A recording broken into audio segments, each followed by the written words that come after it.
This is the story of a long-gone era. In the country of India, nearly 5,000 years back, lived a boy named Eklavya, the son of a tribal chief in the forests of the kingdom Hastinapura. Eklavya was a brave, handsome boy. He was loved by all. But he was not happy. His father saw that something troubled Eklavya. More than once he found his son lost deep in thought when other boys enjoyed the pleasures of hunting and playing. One day the father asked his son, "Why are you so unhappy, Eklavya? Why don't you join your friends? Why are you not interested in hunting?" "Father, I want to be an archer," replied Eklavya. "I want to become a disciple of the great Dronacharya, the great tutor of archery in Hastinapura. His Gurukul is a magical place where ordinary boys are turned into mighty warriors." Eklavya saw his father was silent. He continued, "Father, I know that we belong to the hunting tribe, but I want to be a warrior, father, not a mere hunter. So please allow me to leave home and become the disciple of Dronacharya." Eklavya's father was troubled, for he knew that his son's ambition was not an easy one. But the chief was a loving father and he did not want to refuse his only son's wish. So the kind man gave his blessings and sent his son on his way to Drona's Gurukul. Eklavya set on his way. Soon he reached the part of the forest where Drona taught the princes of Hastinapur. In those days, there was no such system as a school, college, university or hostel. The only place where one could get some education was a Gurukul. A Gurukul, guru refers to teacher or master, kul refers to his domain, from the Sanskrit word kula, meaning extended family. Is a type of ancient Hindu school in India that is residential in nature with the shishyas or students and the guru or teacher living in proximity, many a time within the same house. The Gurukul is the place where the students resided together as equals, irrespective of their social standing. The students learned from the guru and also helped the guru in his day-to-day life, including the carrying out of mundane chores such as washing clothes, cooking, etc. The education imparted thus was a wholesome one. Having said this much, let us now return to Eklavya. When the boy reached Dronacharya's Gurukul, he saw that it consisted of a group of huts, surrounded by trees and an archery yard. The disciples were practicing to shoot arrows with their bows and arrows in the yard. It was an engaging sight. But Eklavya's eyes searched Drona. Where was he? Will he be able to see the man? Without Drona, all his purpose of coming here would be meaningless. But all his worries soon subsided. He did not have to wait for long. There was the man standing near a tree busy instructing a boy, who was none else than the third Pandava Prince Arjuna, as Eklavya came to know later. Though Eklavya had never seen Drona before, he put his guess at work. He went near Drona and bowed. The sage was surprised to see a strange boy addressing him. "Who are you?" he asked. "Dronacharya, I am Eklavya, son of the tribal chief in the western part of the forests of Hastinapura." Eklavya replied, "Please accept me as your disciple and teach me the wonderful art of archery." Drona sighed. "Eklavya, if you are a tribal hunter, you must be a Shudra, the lowest social community according to the Vedic caste system. I am a Brahmin, the highest caste in the kingdom. I cannot teach a Shudra boy," he said. "And he's also a royal teacher," interrupted Prince Arjuna. "Our guru has been appointed by the king to train us, the princes and the highborn. How dare you come inside the Gurukul and seek him? Leave! Now!"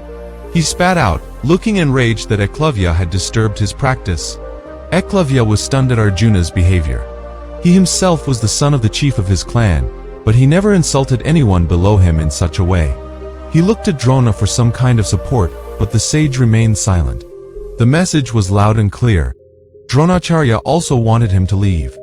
He refused to teach him. The innocent tribal boy was deeply hurt by Drona's refusal to teach him. "It's not fair," he thought miserably.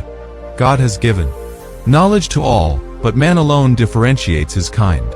He left the place with a broken heart and a bitter taste in his mouth. But it could not shatter his ambition to learn archery. He was still as determined to learn archery. "I may be a Shudra, but does it make any difference?" thought he. "I am as strong and zealous as Drona's princes and disciples. If I practice the art every day, I can surely become an archer."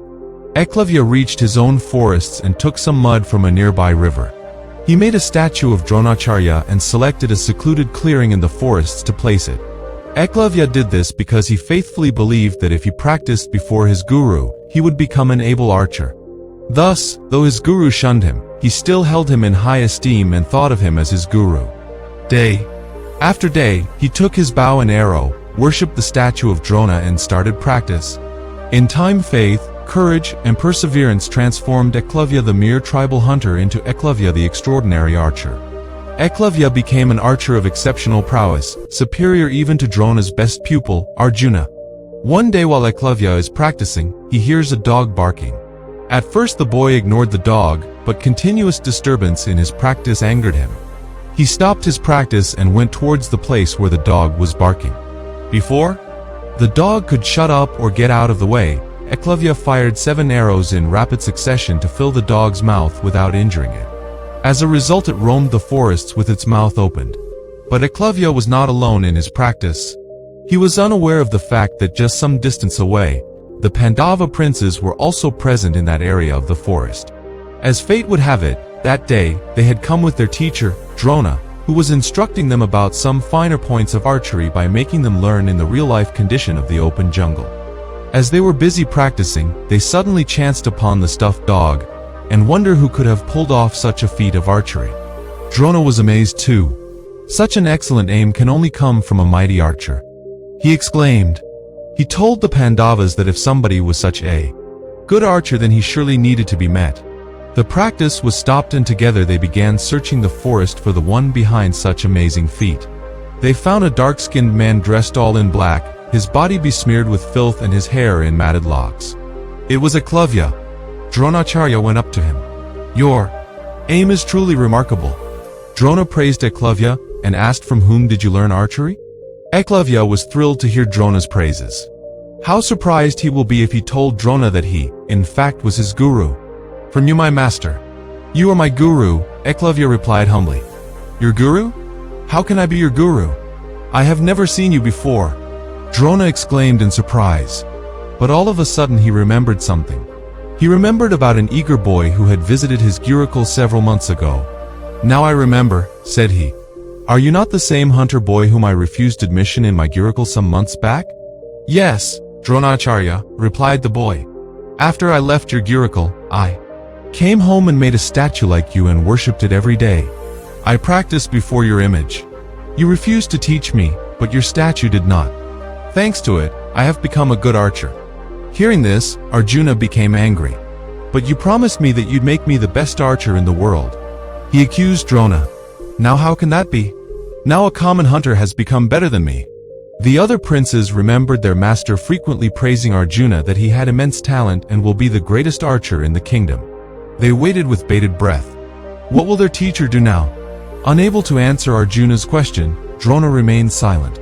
The sage too was upset that his promise to Prince Arjuna was not going to be fulfilled. He was also angry with Eklavya for disobeying him. So the sage planned to punish Eklavya. Where's your guru Daksina? You have to give me a gift for your training, the sage demanded. He had finally found a way to make Eklavya suffer for his disobedience. Eklavya was overjoyed. A guru dakshina was the voluntary fee or gift offered by a disciple to his guru at the end of his training. The Guru Shishya Parampara, i.e. the teacher-student tradition, was a hallowed tradition in Hinduism. At the end of a Shishya's study, the guru asks for a guru dakshina, since a guru does not take fees. A guru dakshina is the final offering from a student to the guru before leaving the ashram. The teacher may ask for something or nothing at all. Dronacharya, I'll be the happiest person on earth to serve you. Ask me anything and I will offer it to you as my guru dakshina, he said. I might ask something you don't like to give me. What if you refuse the dakshina I want? Drona asked cunningly. Eklavya was shocked. It was considered a grave insult and a great sin if a guru's dakshina was refused. No! How can I, teacher? I am not that ungrateful. I'll never refuse anything you ask, Dronacharya, promised the unsuspecting boy. Drona did not wait anymore. Eklavya, I seek to have your right-hand thumb as my guru dakshina, he declared. Silence befell on everyone. Everyone was shocked, even Arjuna. He looked at his teacher in horror and disbelief. How could their teacher make such a cruel demand? That too, from a mere boy? For a moment Eklavya stood silent. Without his thumb he could never shoot arrows again. But the teacher must be satisfied. Okay Gurudev, as you wish, said he. Then, without the slightest hesitation, Eklavya drew out his knife and cut his thumb. The princes gasped at Eklavya's act of bravery. But the tribal boy betrayed no signs of pain and held out his severed thumb to Dronacharya. "Here is my guru Dakshina, Drona," Eklavya said. "I am happy that you have made me your disciple, even if I'm a mere Shudra hunter." The sage was humbled. He blessed the young archer for his courage. "Eklavya, even without your thumb, you'll be known as a great archer. I bless you that you will be remembered forever for your loyalty to your guru," Drona declared and left the forests. He was moved and grieved at his own action. But he was content that his promise to Arjuna was not broken. The gods blessed Eklavya from above. But despite his handicap, Eklavya continued to practice archery. How could he do so? When one is dedicated, one can make even mountains bow. With practice, Eklavya could shoot arrows with his index and middle finger, and he became a greater archer than he was ever before. His renown spread far and wide. When Drona came to know this, he blessed the boy silently and begged for divine forgiveness. And true to Drona's blessing, Eklavya is still praised as the most loyal and brave student in the epic of Mahabharata. Any knowledge teacher gives to student has value in life of a student as he goes on with life. Think from kindergarten till highest level of study you have completed, see what you will be left with if there were no teachers in your life. Parents give us life, love and help in going right direction, but teachers show us how to live life, shows us path and makes us self-dependable so that we can pick the right path. Always respect your teachers, do not value them any lesser than your parents. When student succeeds in studies and life, it's student who always gets praised by people, not the one who gave student a knowledge to success. Teacher's happiness is in student's success, and student should not forget to at least thank politely to the one who made you capable of following journey of life. And if you had learned what your teacher taught you with dedication and respect towards teacher, journey of life always gets comfortable.